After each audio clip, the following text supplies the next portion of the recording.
Bonjour et bienvenue sur mon jardin dans les Landes. Aujourd'hui nous allons voir comment semer des tomates.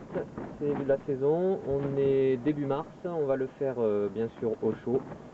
Et on va semer ça hors sol. On a vu jusqu'à présent les semis en pleine terre avec la salade, le poireau et le chou-fleur. Et là on va faire donc du semis de tomates, de graines de tomates hors sol, c'est-à-dire dans un petit support, une petite caissette, de façon à maintenir ça au chaud.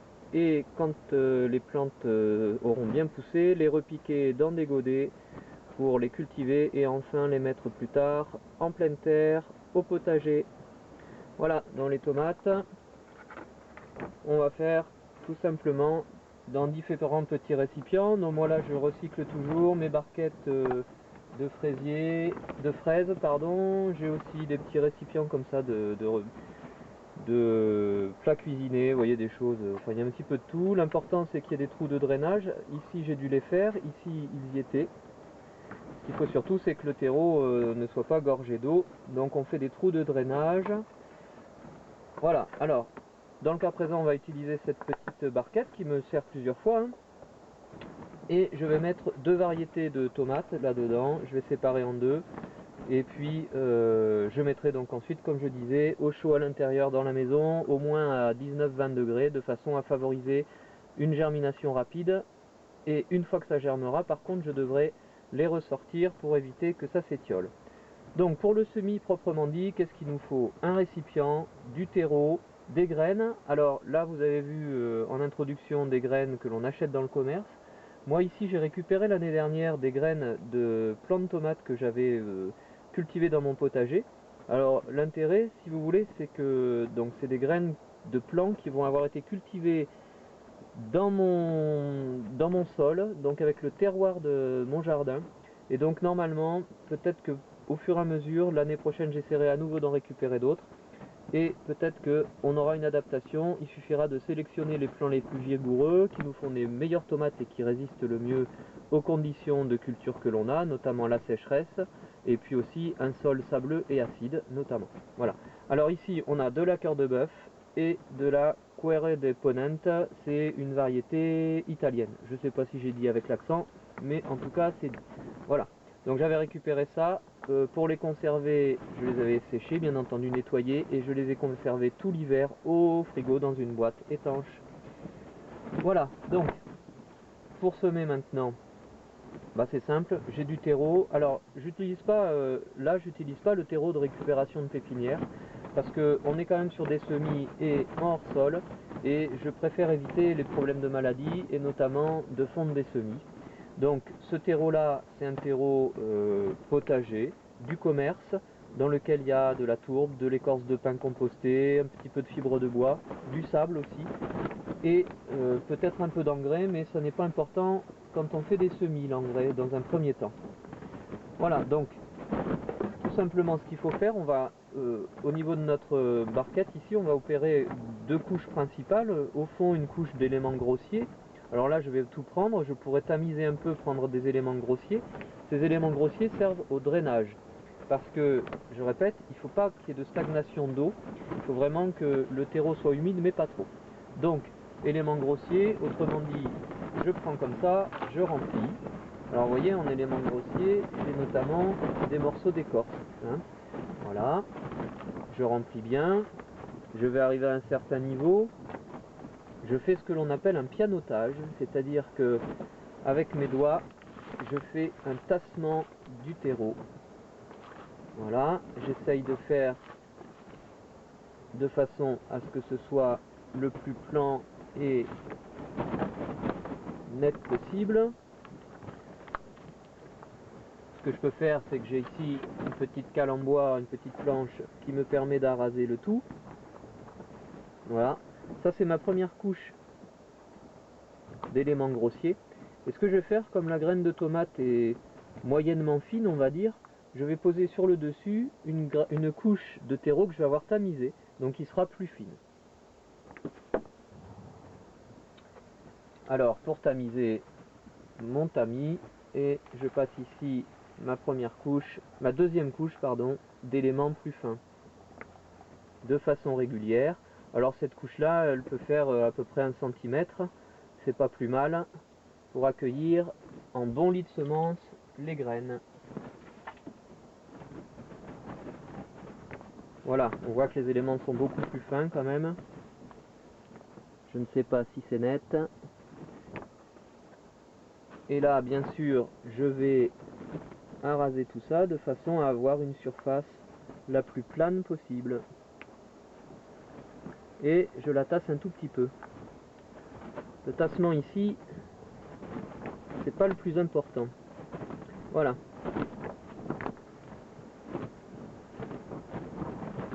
Donc l'idée, c'est bien d'avoir un lit de semences, comme en pleine terre, le plus fin possible.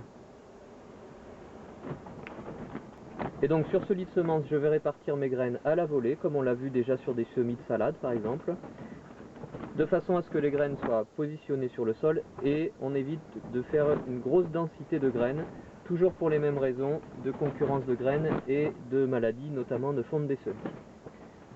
Alors maintenant, donc, mes graines, ici, mes cœurs de poney, voilà, la graine de tomate,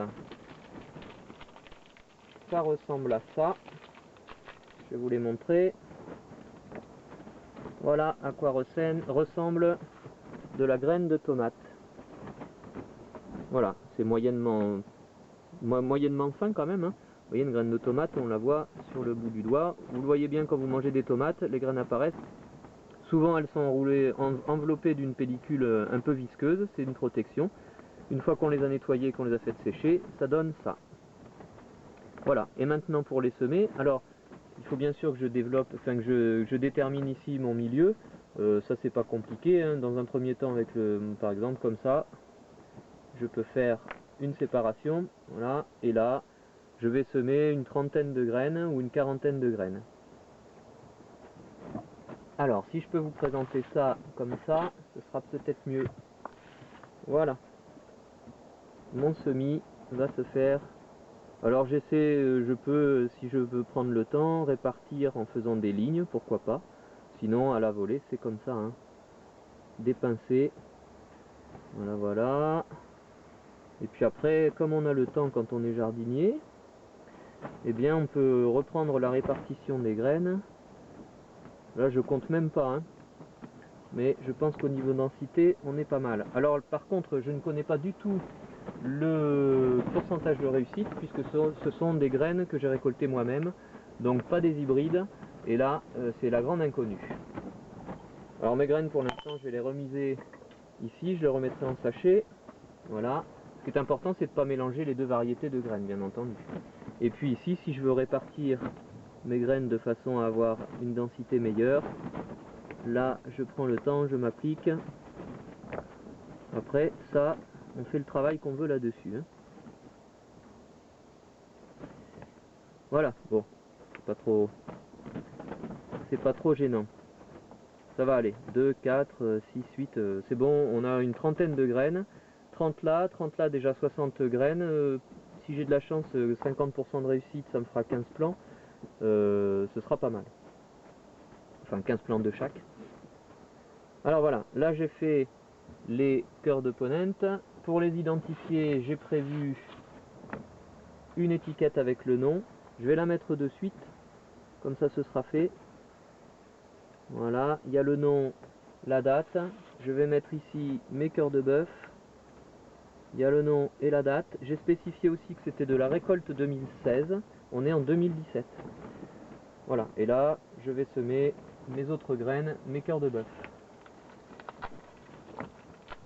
Alors, il y a un petit risque à semer plusieurs graines, plusieurs variétés dans la même barquette. Ici, c'est un tout petit risque parce que ce sont des tomates. Mais je vous conseille d'éviter de faire des tomates, des salades, je sais pas moi, des aubergines dans la même barquette. Parce que les graines ne vont pas germer de la même vitesse et pas forcément évoluer de la même vitesse non plus. Et donc on se retrouve parfois avec des graines pas encore germées et d'autres presque au stade de repiquage. Donc prenez bien un récipient pratiquement par variété de plantes. Voilà, et là donc mes cœurs de bœuf,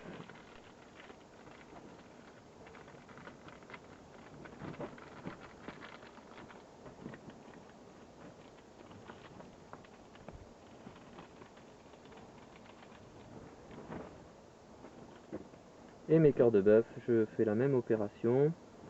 Alors là, avec la pente, je vais essayer de m'appliquer à ne pas faire tomber des graines dans l'autre partie de ma terrine. Voilà, là j'ai pas compté, mais on va les répartir au crayon. Voilà. Et là, je vais les répartir de façon à ne pas faire un semis trop dense. Je répète, on évite ça.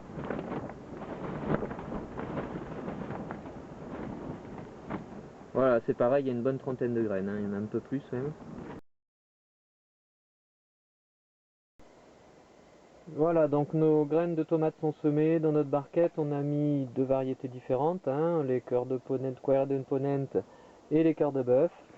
Il reste plus, dans les graines ont été recouvertes de terreau, de terre fine en tamisant.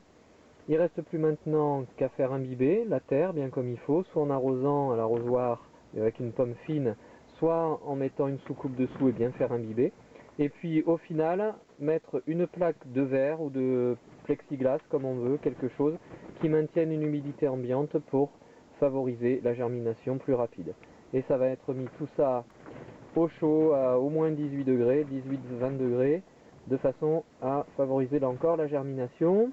Et la suite des opérations, ce sera attendre que ça germe. Après, ça va manquer un petit peu de lumière, donc on les ressortira, on les mettra dans la serre, de façon à ce que ça ne s'étiole pas, c'est-à-dire que ça ne file pas. Et quand on aura deux vraies feuilles, on pourra repiquer dans des godets individuels. Voilà, on verra ça par la suite. Je vous remercie d'avoir écouté et regardé, et à bientôt sur monjardindanslesllandes.eclablog.com. Au revoir.